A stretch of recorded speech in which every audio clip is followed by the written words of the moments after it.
একটা হিন্দু ছেলে একটা মাদ্রাসার ছাত্রীকে 3 দিন আটকে রেখে পালাক্রমে রেপ করেছে। এই ঘটনাটা শোনার পরে কেউ বিশ্বাস করবে? অন্তত বাংলাদেশের হিন্দুরা বিশ্বাস করবে? ইম্পসিবল। আমি শুনেই ভেবেছিলাম এর ভিতরে কোনো না কোনো জায়গায় একটা ঘাপলা আছে, যে কোনোভাবে ফাঁসানোর চেষ্টা করা হচ্ছে, এবং পরিশেষে আজকে প্রকাশ হলো আসলে ঘাপলাটা কি ছিল। বাংলাদেশ পুলিশ থেকে আজকে সত্যটা প্রকাশ করেছে। আসলে এরকম ঘটনা কিচ্ছু ঘটেনি। বাংলাদেশের এক শ্রেণীর মানুষ হিন্দু মুসলিম সম্পর্ক, এই ব্যাপারটাকে জাতীয় পর্যায়ে নিয়ে যাওয়ার জন্য এই হিন্দুর বিরুদ্ধে আন্দোলন করেছে। এদের মধ্যে প্রেমের সম্পর্ক ছিল, মানে ওই জয় কুমার এবং ওই মেয়েটির নাম কি জানি, আশামণি নাকি, এদের মধ্যে অনেক দিন ধরেই প্রেমের সম্পর্ক ছিল। আর প্রেম প্রীতি ভালোবাসা তো ভাই ধর্ম টর্ম মানে না।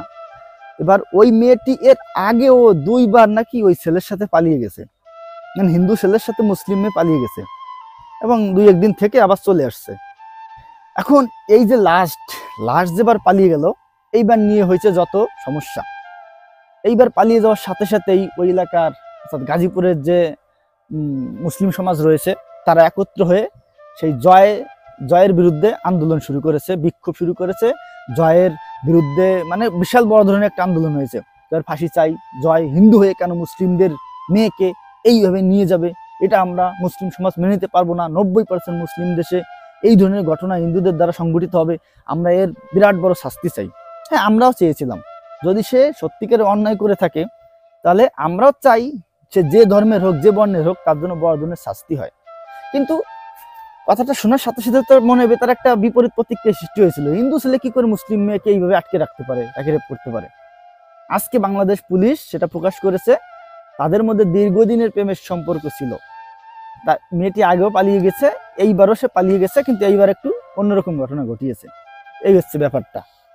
এখন ভাবেন, একটা প্রেম ঘটিত ব্যাপারকে এরা কিভাবে জাতীয় পর্যায়ে নিয়ে গিয়ে হিন্দুদের উপরে আক্রমণের ব্যবস্থা করে থাকে।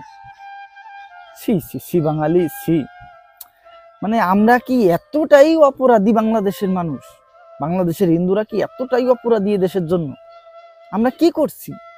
আমরা কি অন্যায় করছি? বাংলাদেশের এই দেশের মানুষদের বিরুদ্ধে আমরা কোনো অস্ত্র ধরছি, না এই দেশের বিরুদ্ধে কথা বলছি, নাকি এই দেশের ক্ষতি চাচ্ছি? কি চাচ্ছি আমরা? এদেশের তো আদিবাসী আমরা। এদেশে সেই বাংলাদেশ শুরু হওয়ার আগে থেকে, সেই পৃথিবী মানে যখন থেকে মানুষজন রয়েছে তখন থেকেই তো হিন্দুরা রয়েছি। তাহলে এ দেশ থেকে আমাদের বিরুদ্ধে এত কিছু কেন? চিন্ময় প্রভু দেশদ্রোহিতার মামলায় তাকে জেলে খাটতে হচ্ছে, আজকে 1 বছর হতে গেল, কোনো মুক্তির অবস্থা নেই। কি অপরাধ করেছিল?